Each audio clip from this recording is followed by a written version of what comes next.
गुरु प्यारी सास संगत जी, आज फिर से एक सुंदर सी साखी आप सभी को सुनाने जा रही हूँ। गुरु प्यारी सास संगत जी, कोई भी वस्तु हमारे पास पड़ी है तो उसका समय रहते अगर उपयोग कर लें तो ही जीवन में हम उसका लाभ उठा पाते हैं। और अगर हम ये सोचे नहीं हम कल इसको इस्तेमाल कर लेंगे, कल पड़ा है आगे आने वाले समय में इस्तेमाल कर लेंगे, तब इस्तेमाल कर लेंगे जब इस्तेमाल कर लेंगे। तो ऐसे तो जो वस्तु भगवान ने आपको दी है वो रखी बेकार हो जाती है और किसी काम नहीं आती। इसी तरह से सत्संग है। सद्गुरु हमें सत्संग में बहुत अच्छी बातें सिखाते हैं।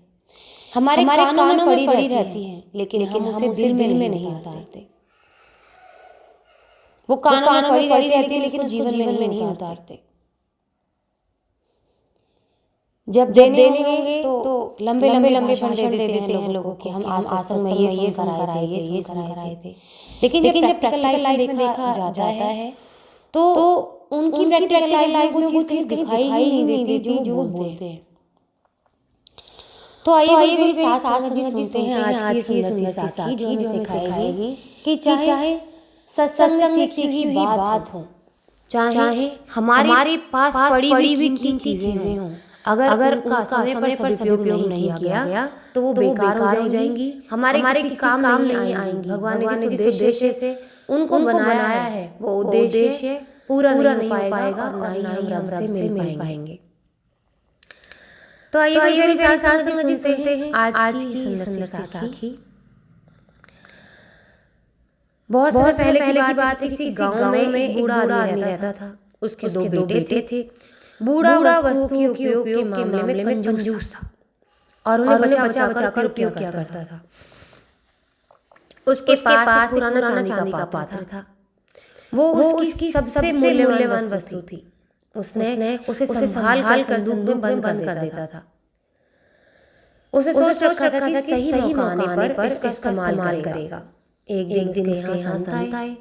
जब उन्हें भोजन परोसने लगा तो एक क्षण को बूढ़े व्यक्ति के मन में विचार आया कि क्यों न संत को चांदी के पात्र में भोजन परोसूं। लेकिन अगले ही क्षण उसने सोचा कि मेरा चांदी का पात्र बहुत कीमती है। गांव भटकने वाले इस संत के लिए उसे क्या निकालना। जब कोई राजसी इंसान मेरे घर पधारेगा तभी पात्र निकालूंगा। ये सोचकर उसने पात्र नहीं निकाला। कुछ दिनों बाद उसके घर राजा का मंत्री खाना खाने आया। उस समय में बूढ़े व्यक्ति ने सोचा कि चांदी का पात्र निकाल लूं। लेकिन सोचा कि ये तो राजा का मंत्री है। जब राजा मेरे घर खाना खाएंगे तब मैं एक दिन पात्र निकाल लूंगा, कीमती बर्तन निकाल लूंगा। पात्र बर्तन को कहते हैं। कुछ दिनों के बाद खुद राजा उसके खाना खाने आए घर पे। राजा उसी समय पड़ोसी राजे से उधार के आए थे और उन्होंने राज्य के कुछ हिस्से पर पड़ोसी राजा मतलब के कुछ राज्य पर पड़ोसी राजा ने कब्जा भी कर लिया था। खाना परोसने से याद सोचा कि अभी तो राजा हार के लौटे हैं, राजा गौरव कम हो गया है। मेरे पात्र में गौरवशाली व्यक्ति को ही भोजन देना चाहिए। इसलिए उसने चांदी का पात्र निकाला। इस तरह उसका जो बर्तन था बिना उपयोग के रह गया। एक दिन बूढ़ी की मौत हो गई।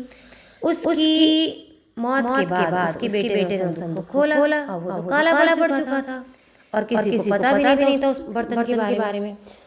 अब उसकी पत्नी ने देखा और बेटे ने पूछा कि माँ इसका क्या करें। तो उसने कहा कि काले पड़ चुके पात्र को घर में रखने से क्या फायदा, इसको बाहर रख दो, इसमें कुत्ता खाना खा लेगा। उस दिन के बाद से घर का पालतू कुत्ता उस चांदी के पात्र में भोजन करने लगा। जिस पात्र को बूढ़े व्यक्ति ने जीवन भर किसी विशेष व्यक्ति के लिए संभाल के रखा वो किसी काम नहीं आया। तो गुरु मेरी सास संगत जी, जो लोग ग्रंथ पढ़ते हैं, उपनिषद पढ़ते हैं, वेद पढ़ते हैं, लेकिन उनको अपने जीवन में कभी भी उपयोग नहीं करते। सिर्फ अपने आप को सेटिस्फाई करने के लिए अपने अहम को जगाने के लिए वही वेद पढ़ते हैं कि हम तो वेद पढ़ते हैं और हमारा तो उद्धार निश्चित है, हम तो वैकुंठ ही जाएंगे, हम तो भगवान के पास जाएंगे। ये उनकी गलत फहमी है। उनके भी वेद, उनके भी जो उपनिषद पढ़ना है, ये सिर्फ किताबों तक सीमित रह जाएगा। उनके लिए तो किताब ही हुई ना, जिसने वेद को वेद की तरह नहीं माना, पढ़ के भी जीवन में नहीं धारा, तो वो वेद कहाँ से हुई? किताब मामूली, इसको पढ़ के लोग भूल भी जाते हैं। तो ऐसे लोगों को कभी मुक्ति नहीं मिलती जो गुरुजनों की बातों को, अच्छी बातों को, वेद उपनिषदों से पढ़ी हुई बातों को जीवन में नहीं धारते। उनका ये ज्ञान बिल्कुल ऐसे ही खराब हो जाए जैसे कि चांदी का बर्तन खराब हुआ और किसी के चाटने के काम आया। तो समय रहते जो चीजें हमें भगवान ने दी हैं, जो कृपा हम पर की है, उसका समय रहते इस्तेमाल करें। अगर हमें समय रहते इस्तेमाल नहीं किया तो हम भगवान की दी हुई चीजों का अपमान कर रहे हैं। सिर्फ चार चीजें पढ़ लेने से ज्ञान नहीं होता। उस पढ़ाई को मन में और जीवन धारने से वो ज्ञान पूरा होता है। तो गुरु मेरी साथ संगत जी, हमारे जीवन में हमें कहीं से भी अच्छी बात सीखने को मिले, उसको अपने जीवन में धार लेना चाहिए, ना कि उसको सुन के दूसरों को सुनाने से कोई लाभ है। अगर आप सोचते हैं कि आप अच्छी बातें कर रहे हैं किसी के सामने बैठ के, उससे आप अच्छे हो जाएंगे, उससे आपको मुक्ति मिल जाएगी, ये बिल्कुल गलत है।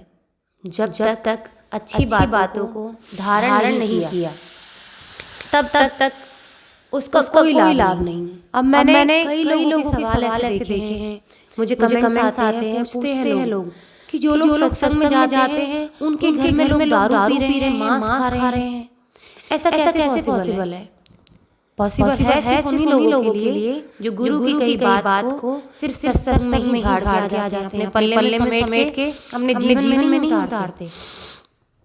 वो सिर्फ जग दिखावे के लिए, अपने अहम की संतुष्टि के लिए सत्संग जाते हैं ताकि लोग समाज में उनको अच्छा कहें, उनकी बुराइयों पर जो उनकी बुराइयां हैं उन पर पर्दा ढका जा सके। ये ढकोसला वो इसलिए करते हैं क्योंकि उनको पता है जो उनकी बुरी आदतें हैं वो छोड़ नहीं सकते। तो इसीलिए वो इस आवरण को धारण लेते हैं ताकि उनकी बुराइयां इस समाज के आगे ढक जाएं और इंसान सोचे कि ये तो बड़ा अच्छा आदमी है, ये तो सत्संग जाता है, ये तो भगवान का नाम लेता है। तो गुरु मेरी साथ संगत जी, अगर बुराइयों को ढकना है या गायब करना है तो इस तरह से अपने जीवन में उतार ले अच्छाई को कि बुराई के अंदर अंतरात्मा से बिल्कुल दूर हो जाए और रब से वो अच्छाई जो आपने जीवन में धार ली है वो आपको मिला दे। आज इसी के साथ सुंदर साखी को समाप्त चाहूंगी। मिलती हूँ आपसे अगली वीडियो में नई साखी के साथ। तब तक के लिए खुश रहें, सुमिरन करते रहें, सच्ची सेवा करते रहें।